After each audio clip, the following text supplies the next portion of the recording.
ህይወታችሁ የሐሳቦቻችሁ ውጤት ነው ይላል ማርኪስ አውራሊስ። መች መሰላችሁ እንደዚህ ያለው? ከ1900 ዓመት በፊት ያኔ በስማ ከ1900 ዓመት በፊት ነው ይሄን ያለው።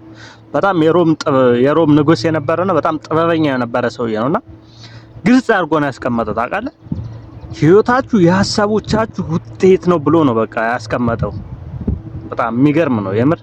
ስለዚህ አሁን የኖርክ ያለው ህይወት አንተ ያመጣኸው ነው። በስቃይ ውስጥ ልትሆን ትችላለህ፣ በደስታ ውስጥ ልትሆን ትችላለህ። ግን አንተ ያሰብከው ነው እሱ። አሁን እየኖርክ ያለው አንተ የሐሳብ ውጤት ነው እኮ ነው እየተባልክ ያለው። ይከብዳል የምር። ስለዚህ በቃ ቢያንስ አሁን እየኖርክ ያለው ኑሮዋል የትናንት ነው ሐሳብን ነው አሁን እየኖርክ ያለው። ስለዚህ ከዚህ በኋላ ያማረ ህይወት የምትፈልግ ከሆነ፣ ደስ የሚል ህይወት የምትፈልግ ከሆነ ደስ የሚል ሐሳብ፣ ያማረ ሐሳብ፣ መጥፎ ያልሆኑ ሐሳቦችን ማስተናገድ ይጠበቅብሃል ማለት ነው። ያለበለዚያ አሁንም ደጋግመህ መጥፎ ነገሮችን የምታስብ ከሆነ ህይወትህ አሁንም በመጥፎ ይቀጥላል ማለት ነው። ስለዚህ ማሰብ ያለብህ የሚጠቅመን ለህይወትህ የሚበጅ መልካም የሆኑ ሐሳብ፣ ስኬትን፣ መትረፍረፍን፣ ሀብትን የመሳሰሉ ሐሳቦችን ማሰብ ይጠበቃል። የወደፊቱ ሐሳብህ አሁን የምታስበው ሐሳብ የወደፊቱን የነገውን ደግሞ ህይወትን የሚወስነው አሁን እያሰብከው ያለው ሐሳብ ነው። ስለዚህ ጥሩ ሐሳብ የምታስብ ከሆነ ሁሌም ቢያንስ ምን መሰለ የሚሉት ከ50% በላይ መልካም ሐሳብ የምታስተናግድ ከሆነ የበለጠ በህይወት ላይ የሚከሰተው መልካም ሐሳብ ነው። ነገር ግን መጥፎ ሐሳቡ ከ50% በላይ ከሆነ በህይወት ላይ የሚከሰተው ያ መጥፎ ሐሳብ ነው ማለት ነው።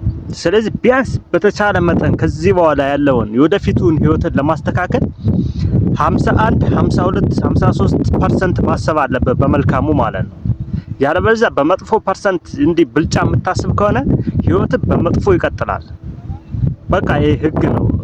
እርግጥም እውነት እኮ ነው። አንዳንዴ የምሳሳብ ህግም የሚሰራው እኮ በሐሳባችን ነው። መልካም ሐሳብ ስታስብ መልካም ነገሮች ወደ አንተ ይመጣሉ።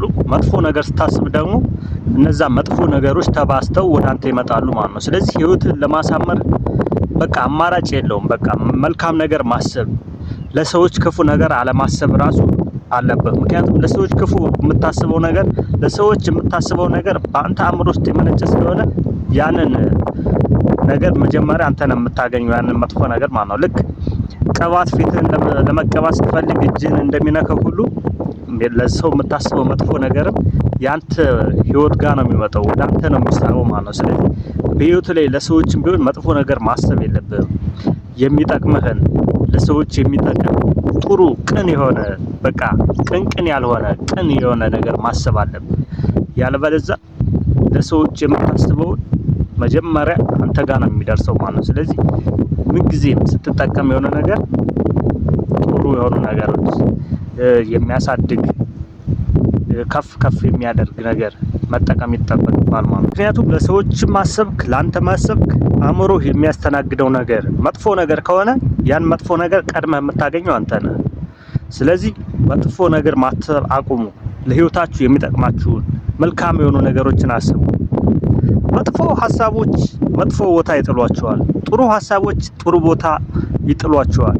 ስለዚህ እንደነገርኩ አሁን እየኖርክ ያለው ህይወት ስታስበው የነበረው ትናንት ወዲያ ያሰብከውን እየኖርከው ነው። ሁላችንም እየኖርነው ነው። አውቀንም ቢሆን ሳናቅ ትናንት ወዲያ ያሰብነውን ህይወት እየኖርነው ነው። ነገ ደግሞ የምትኖረው ዛሬ ላይ የምታስበውን ሐሳብ ህይወትን ለመቀየር በቃ ዛሬ የምታስበውን ሐሳብ መቀየር አለበት በቋሚነት። ምክንያቱም ትክክለኛው ሰዓት አሁን ነው። አሁን የምታስበውን ሐሳብ መቀየር አለበት ለነገ ህይወት፣ ለነገ የተሻለ ህይወት። ዛሬ መልካም ነገር አስብ፣ መልካም ነገርን አስተናግዱ። መልካም ነገር ብቻ ይታያችሁ። ክፉ ነገርን ከማየት ይልቅ መልካም ነገርን ለማየት ሞክሩ። በዛ መንገድ መልካም ነገር ስታስቡ መልካም ነገር ወደ ህይወታችሁ ይመጣል። ስለዚህ በቃ ትክክል ነው። ህይወታችን የሐሳቦቻችን ውጤት ነው። በቃ ምንም ጥርጥር የለውም። ይሄን ትረዳዋለህ። አሁን ባትረዳው የሆነ ሰዓት ትረዳዋለህ። ይሄን ነገር ህይወትህ የሐሳብ ውጤት ነው። ምንም በቃ አትጠራጠር። የአባቴ ነው እኮ ድሃ ያረገኝ ምናምን አወላለዴ ሰፈሩ ምናምን ምክንያት ምንም በህይወት ላይ ለውጥ ያመጣልህ። ችግሩ ያለው እኔ ጋር ነው። ችግሩ ያለው እኔ የማስበው ሐሳብ ነው ብለህ ሐሳብህን ቀይር። ሐሳብህን ጥሩ አድርግ። ሐሳብህን መልካም አድርግ። መልካም እይታ፣ መልካም አመለካከት ገንባ። ያን ጊዜ መልካም ህይወት መኖር ትችላለህ። ግዴታ ከሀብታም ቤተሰብ ከድሃ ቤተሰብ ስለተወለድ ድሃ ትሆናለህ ማለት አይደለም። ድሃ የሚያደርግህ ሀሳብ ነው፣ ሀብታም የሚያደርግህ ሀሳብ ነው። ስለዚህ መልካም ሀሳብ አስቡ፣ የስኬት ሀሳብ አስተናግዱ። ያን ጊዜ ህይወታችሁ ቀና ይሆናል፣ ህይወታችሁ መልካም ይሆናል። ስለዚህ ከተመቻችሁ ይህን ቪዲዮ ሰብስክራይብ፣ ላይክ አድርጉት። ቀጣይ በላ አስተማሪ ቪዲዮ እንገናኛለን። ቻው